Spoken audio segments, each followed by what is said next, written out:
Rise and shine class 9 के बच्चों, आज इस वीडियो में हम लोग सॉल्व करने वाले हैं आपकी एस चांद केमिस्ट्री की book chapter number 1 matter in our surroundings के MCQ multiple choice question from question number 61 to 80। ये आपको पेज नंबर 38 पे अवेलेबल हो जाएंगे। बच्चों, अगर आप लोगों ने मेरे चैनल को अभी तक सब्सक्राइब नहीं किया है तो जल्दी से सब्सक्राइब कर दे, साथ ही जो रेड कलर का बेल आइकन है उसको हिट करना ना भूलें। बच्चों, अगर आपके पास एस चांद और एनसीईआरटी की बुक नहीं है तो उसके लिए आप क्या कर सकते हैं, मेरे इसी वीडियो के डिस्क्रिप्शन बॉक्स में जाके लिंक को चेकआउट कर सकते हैं और घर बैठे बैठे मंगा सकते हैं अपने लिए एस चांद और एनसीईआरटी की बुक। चलिए स्टार्ट करते हैं यहाँ पर क्वेश्चन नंबर 61 से। तो क्वेश्चन नंबर 61 कहता है which of the following are considered to be the state of matter. यहाँ पर आपको 4 ऑप्शन दे रखे हैं, पूछा है कि स्टेट ऑफ मैटर उनमें से कौन कौन सी है। देखिए, वैसे तो हम जानते हैं कि जो स्टेट ऑफ मैटर है वो सॉलिड होता है, लिक्विड होता है, गैस होता है इन जनरल। इसके अलावा 2 स्टेट ऑफ मैटर और होती है, प्लाज्मा एंड बीईसी। बीईसी की फुल फॉर्म की बात करें तो इसकी फुल फॉर्म है बोस आइंस्टाइन कंडेंसेट। तो यहाँ पर देखिए, प्लाज्मा स्टेट ऑफ मैटर है, प्लेटिलेट्स स्टेट ऑफ मैटर नहीं है, ब्लड का एक पार्ट होता है। बीईसी स्टेट ऑफ मैटर है और बीएचसी स्टेट ऑफ मैटर नहीं है। तो यहाँ पे फर्स्ट एंड थर्ड है जो स्टेट ऑफ मैटर है, तो सी ऑप्शन में फर्स्ट एंड थर्ड दे रखा है, तो ऑप्शन सी ठीक हो जाएगा। क्वेश्चन नंबर 62 के बारे में बात करते हैं। One of the following does not go undergo sublimation. देखिए, सब्लिमेशन क्या होता है, वो फिनोमिना जिसमें कि सॉलिड डायरेक्टली कन्वर्ट होता है हीट करने पर गैस में और कूल करने पर गैस कन्वर्ट होती है सॉलिड में। तो इस तरह के सब्सटेंस को हम सबलाइम सब्सटेंस कहते हैं और इस फिनोमिना को सब्लिमेशन कहते हैं। तो आयोडीन हो गया, नेफ्थलीन हो गया, कैम्फर हो गया, एंथ्रासीन हो गया, एंथ्रासीन, अमोनियम क्लोराइड, ये कुछ एग्जाम्पल्स हैं जो कि सबलाइम सब्सटेंस के एग्जाम्पल है, सीधे डायरेक्टली सॉलिड से गैस में कन्वर्ट होते हैं गर्म करने पर। इसमें पूछा है कौन सा सब्लिमेशन शो नहीं करता। आयोडीन करता है।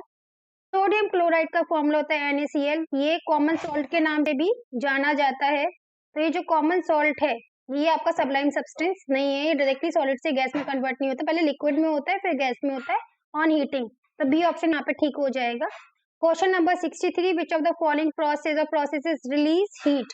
तो इसमें से कौन कौन से प्रोसेस है जो कि हीट रिलीज करते हैं। तो देखिए, जो चीज गर्म होती है, हॉट होती है, जब वो कूल होती है तब वो हीट को रिलीज करती है, हीट को इवॉल्व करती है। तो कंडेंसेशन वो प्रोसेस है जिसमें कि गैस ठंडा होकर लिक्विड में कन्वर्ट हो रहा है, तो ये हीट को रिलीज करेगा तभी ठंडा होगा। वेपराइजेशन में हीट दी जाती है पानी को गर्म होने के लिए, तो ये तो नहीं है। फ्रीजिंग में कोई भी चीज ठंडी हो रही है तो यहाँ पे हीट रिलीज होगी, तो फ्रीजिंग में भी हीट रिलीज होती है, मतलब निकलती है। मेल्टिंग में गर्म किया जाता है, तो ये तो नहीं है। तो यहाँ पे फर्स्ट एंड थर्ड ठीक है, तो ऑप्शन सी में फर्स्ट एंड थर्ड है, तो बिल्कुल सही आंसर होगा। अब क्वेश्चन नंबर 64 है, if the temperature of any object is 268 kelvin. यहाँ पर किसी ऑब्जेक्ट का जो टेम्परेचर है वो दे रखा है 268 केल्विन। देखिए, टेम्परेचर की कुछ यूनिट्स होती हैं, 3 यूनिट यहाँ पे मिली है आपकी, kelvin, degree Celsius and Fahrenheit. और इस चैप्टर में जनरली आपको इंटर कन्वर्जन दिखाया गया है केल्विन का फ़ारेनहाइट में। तो यहाँ पर यही पूछा गया है, दिया है आपको टेम्परेचर केल्विन में और पूछा गया है कि डिग्री सेल्सियस में वो टेम्परेचर कितना होगा। तो उसके लिए यहाँ पर हमको ये फॉर्मूला का यूज करना है जो मैंने यहाँ पे ऑलरेडी लिख रखा है, kelvin equal two degree Celsius plus 273। आपको जो दे रखा है टेम्परेचर वो दे रखा है आपको केल्विन में, दिस इज 268, और पूछा है डिग्री सेल्सियस में कितने के बराबर होगा।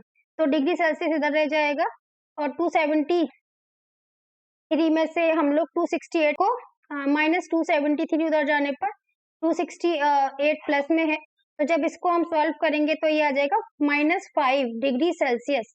तो जो 268 केल्विन है वो किसके बराबर है, वो -5 डिग्री सेल्सियस केल्विन के बराबर है। तो 64 का ए वाला ऑप्शन ठीक है। 65 की बात करते हैं। यहाँ पे आपको डिग्री सेल्सियस में दे रखा है, केल्विन में पूछा है, तो केल्विन में पूछा है तो के, डिग्री सेल्सियस में -88 डिग्री सेल्सियस दे रखा है, आपको 273 प्लस कर देना है। एक्चुअली जो 0 डिग्री सेल्सियस होता है वो 273 केल्विन के बराबर होता है, तो इसलिए जब भी केल्विन पूछा गया है तो और डिग्री सेल्सियस दिया है तो इसमें 273 प्लस कर देते हैं। तो यहाँ पर हमने डिग्री सेल्सियस हमको -88 दे रखा है, माइनस करेंगे तो यहाँ पर आपका आंसर आएगा 185। साइन प्लस का आएगा केल्विन में, क्योंकि 88 माइनस में है जो कि छोटा नंबर है 273 से, तो प्लस 185 केल्विन, सी ऑप्शन यहाँ पे ठीक हो जाएगा। मूव करते हैं क्वेश्चन नंबर 66 पर। When heat is constantly supplied by a gas burner with a small flame to melt a ice, आपको एक छोटे से बर्नर से आप कॉन्स्टेंटली हीट प्रोवाइड करवा रहे हो, आइस के पीस को वो मेल्ट होता है। The temperature of ice during melting, जो टेम्परेचर है आइस का मेल्टिंग के वक्त पे कैसा होगा।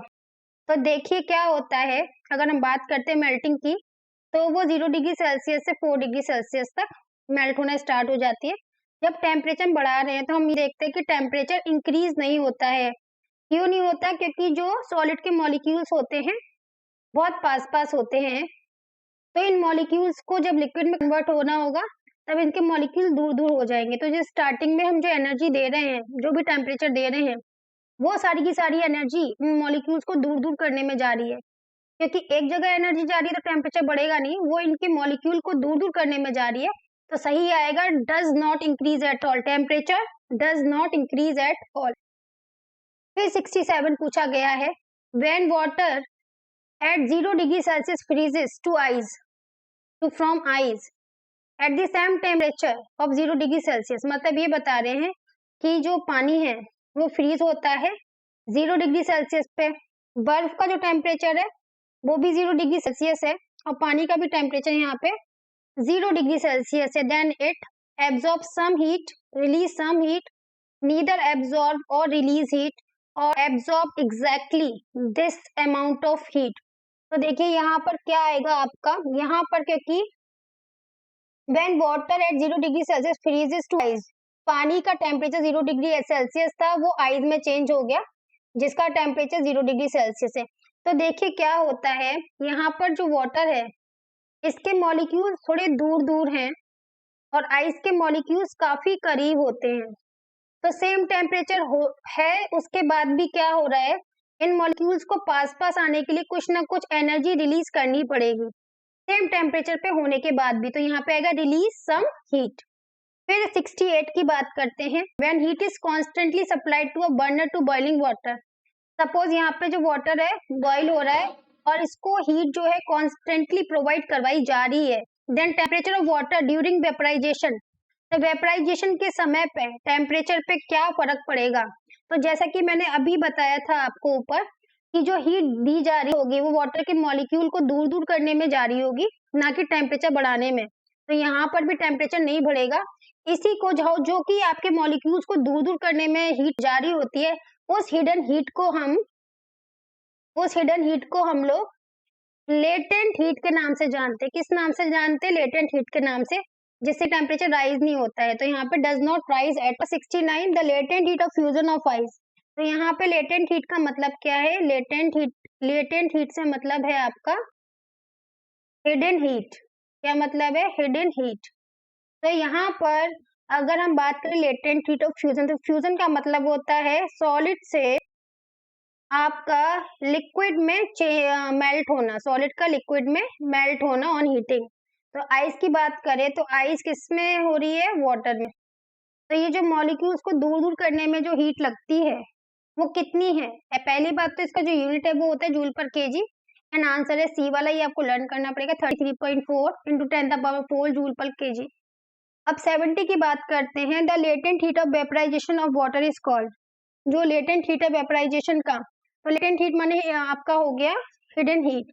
और वेपराइजेशन की बात है तो लिक्विड से गैस में कन्वर्ट हो रहा है, तो इसमें लिक्विड के मॉलिक्यूल्स को दूर दूर करने में जो लग रही है जो हीट, वो आपको यहाँ पे लर्न करनी पड़ेगी 2.25 × 10⁻⁶ जूल पर केजी।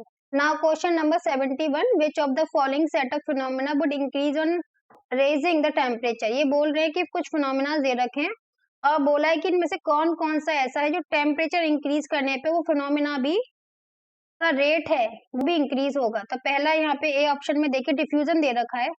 तो डिफ्यूजन क्या होता है? The intermixing of one kind of particle into another kind of particle. For example, अगर आप बीकर में पानी लिया और उसमें चीनी लिया तो इसमें अगर इनको मिलाना है, डिफ्यूज करना है, तो अगर आप टेम्परेचर इंक्रीज करेंगे तो चीनी जल्दी मिल जाती है। तो ये बात ठीक होगी कि टेम्परेचर इंक्रीज करने पर डिफ्यूजन भी इंक्रीज होता है। इसके साथ साथ इवेपोरेशन भी दे रखा है। इवेपोरेशन क्या होता है, जैसे वाटर है, उसका जो सबसे ऊपर का सरफेस का जो एटम्स हैं वो क्या होते हैं, टेम्परेचर आने पर वो वाटर से गैस में कन्वर्ट होते हैं। तो जैसे जैसे टेम्परेचर बढ़ेगा, इनका जो conversion of liquid to gas है वो भी इंक्रीज होगा। तो आपका इवेपोरेशन भी टेम्परेचर इंक्रीज करने पर इंक्रीज होता है। लेकिन अगर बात करें कंप्रेशन ऑफ गैस का, माने कि गैस के मॉलिक्यूल्स के बीच की दूरी का कम होने का, तो टेम्परेचर बढ़ने पर तो इनके पास काइनेटिक एनर्जी ज्यादा होती है, जिससे कि जल्दी जल्दी मूव करते हैं, इनके बीच की डिस्टेंस बढ़ती है। तो टेम्परेचर बढ़ने पे जो कंप्रेशन ऑफ गैस है वो डिक्रीज, वो कैसा होगा, वो उल्टा काम करता है। Compression of gas temperature decrease करने पर बढ़ता है, तबकि टेम्परेचर इंक्रीज करने पर उनके बीच के मॉलिक्यूल की दूरी बढ़ती है। तो ऑप्शन ए ठीक नहीं है। सेकंड में इवेपोरेशन है, कंप्रेशन है, तो ये भी गलत हो जाएगा। थर्ड में इवेपोरेशन है, जो कि सही होना चाहिए, डिफ्यूजन भी सही होना चाहिए। फिर एक्सपेंशन ऑफ गैसेस, बिल्कुल टेम्परेचर बढ़ने पर गैस के मॉलिक्यूल के बीच की दूरी बढ़ती है, बिकॉज की उनके बीच की काइनेटिक एनर्जी बढ़ती है, तो एक्सपेंड होती है, फैलती है। तो ऑप्शन सी यहाँ पर ठीक हो जाएगा।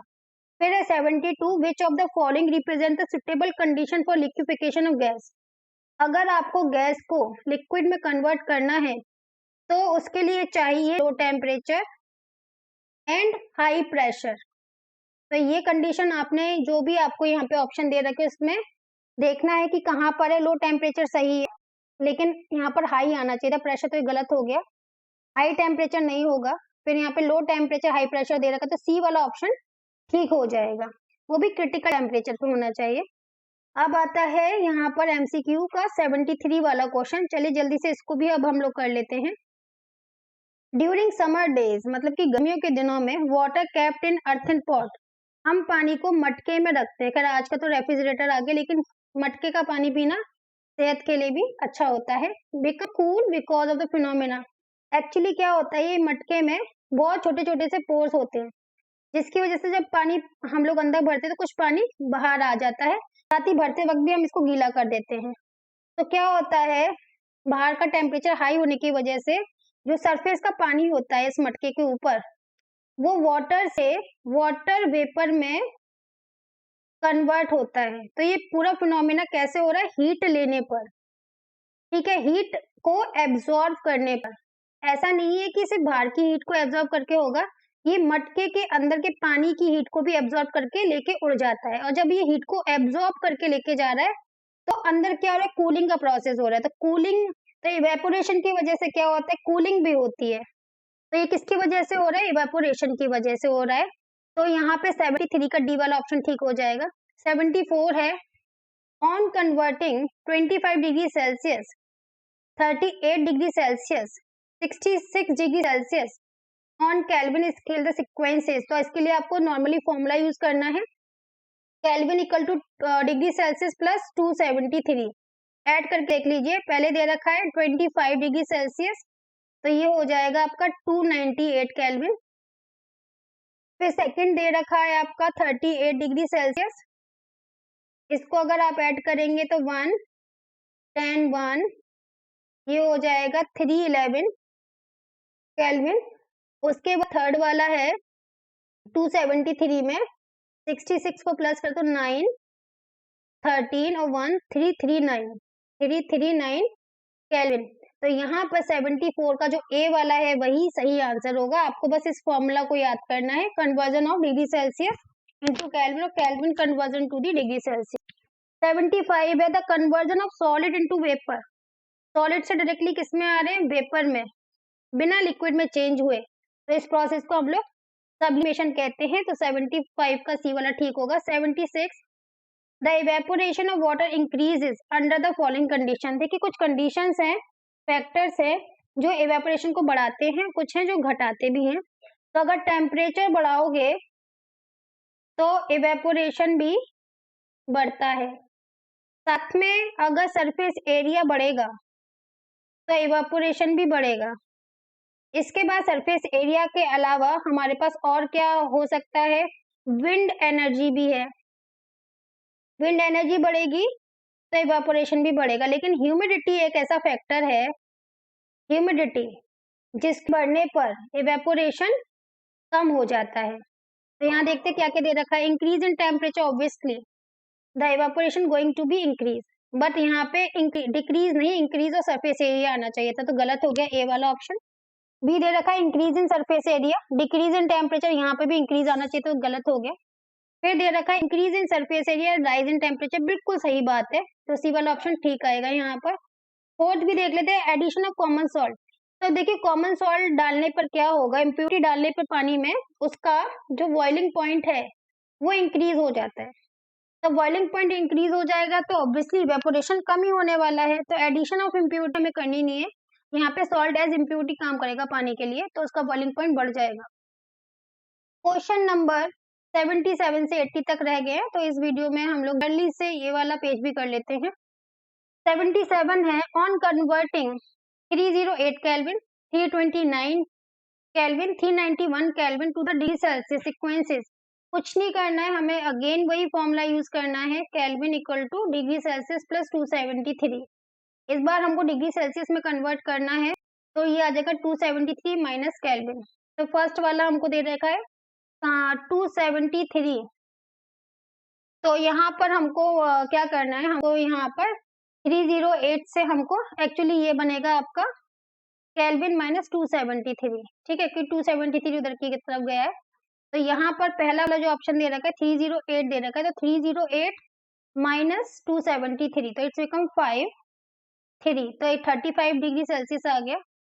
दूसरे की बात करते हैं आपकी 329, 273 सब्सट्रैक्ट कर दे 6, और ये 12 and 1, 12 में से 7 गया तो 5 आया हमारा, और इधर आपका 2 में से 2 गया तो 0, इट्स ऑब्वियसली 35 के बाद आएगा 56, फिर आता है 391 में से 273 सब्सट्रैक्ट करना है, तो 11 में से 3 गया तो 8 आ गया, 8 में से 7 गया तो 1, एंड देन 3 में से 2 गया तो 1, दिस इज 118 डिग्री सेल्सियस, तो 35, 56, 118, तो ऑप्शन ए 77 के केस में, आपका 77 के केस में हम लोग दे रहे 35, 56 एंड 118 डिग्री, तो देखिए यहाँ पहला 35 है, तब कि ए में 33 है, तो ए वाला तो गलत हो गया, सी वाला यहाँ ठीक है, 35 डिग्री सेल्सियस देन 56 एंड 118। अब आता है question number 78, which of the following energy is absorbed during in the change of state of a substance. तो इसमें कौन सी एनर्जी एब्सॉर्ब होती है जब सॉलिड से लिक्विड में चेंज हो रहा है, लिक्विड से गैस में, या इसका उल्टा हो रहा है, तो इसके बारे में हम लोग पहले भी बात कर चुके हैं। Hidden energy, hidden heat, that is also known as latent heat, तो ऑप्शन बी ठीक होगा। फिर 79 है, which of the following factors are responsible for the change in state. इसमें से कौन कौन से फैक्टर्स रिस्पॉन्सिबल हैं सॉलिड कार्बन डाइऑक्साइड को चेंज करने में when kept in exposed of air. तो देखिए सॉलिड कार्बन डाइऑक्साइड हमारी ड्राई आइस भी होती है, जो कि एक सबलाइम सब्सटेंस है, जो कि सॉलिड से डायरेक्टली गैस में चेंज होती है हीट को प्रोवाइड करने पर। तो यहाँ पर टेम्परेचर इंक्रीज करेंगे तो जल्दी वो कन्वर्ट होगा, ठीक है। तो यहाँ पे हमें फैक्टर्स देखने कौन कौन से हैं, तो यहाँ पर पहला दे रखा है increase in pressure, no, increase और प्रेशर करने से तो क्या होता है, मॉलिक्यूल पास पास आते हैं, डिक्रीज होगा तो हो सकता है। दूसरा increase in temperature, yes, temperature increase करेंगे तो सब्लिमेशन जल्दी होगा। डिक्रीज इन प्रेशर, ऑब्वियसली मैंने कहा ना, इंक्रीज इन प्रेशर करने से पास पास मॉलिक्यूल आते हैं, प्रेशर डिक्रीज करने से दूर दूर जाते हैं, तो थर्ड वाला भी आएगा। डिक्रीज इन टेम्परेचर, नो, तो सेकंड एंड थर्ड ठीक है, तो ऑप्शन सी इसके केस में ठीक हो जाएगा। 80 है, ड्यूरिंग रेस्पिरेशन, जब हम सांस लेते हैं, ऑक्सीजन लेते हैं और वो हमारे बॉडी के अंदर खाने से जाके मिलती है, ऑक्सीडेशन होता है, तो glucose and oxygen enter the body cell, glucose food के फॉर्म में, ऑक्सीजन ब्रीदिंग के टाइम पर अंदर जाकर दोनों जुड़ जाते हैं, ग्लूकोज और ऑक्सीजन। ये देखिए C6H12O6 ऑक्सीडेशन होता है, और यहाँ पे CO2 निकलेगा, H2O निकलेगा, साथ में एनर्जी भी निकलेगी, ठीक है। The waste product carbon dioxide and water leave the body cell by the process of, तो ये पूरा प्रोसेस किसके थ्रू हो रहा है? ये पूरे प्रोसेस को हम डिफ्यूजन कहते हैं। तो बच्चों अगर वीडियो पसंद आया हो तो मेरे चैनल को जल्दी से सब्सक्राइब कर दें, वीडियो को लाइक करना भी ना भूलें, और कोई प्रॉब्लम हो तो उसको आप कमेंट सेक्शन में भी बता सकते हैं। Bye bye everyone.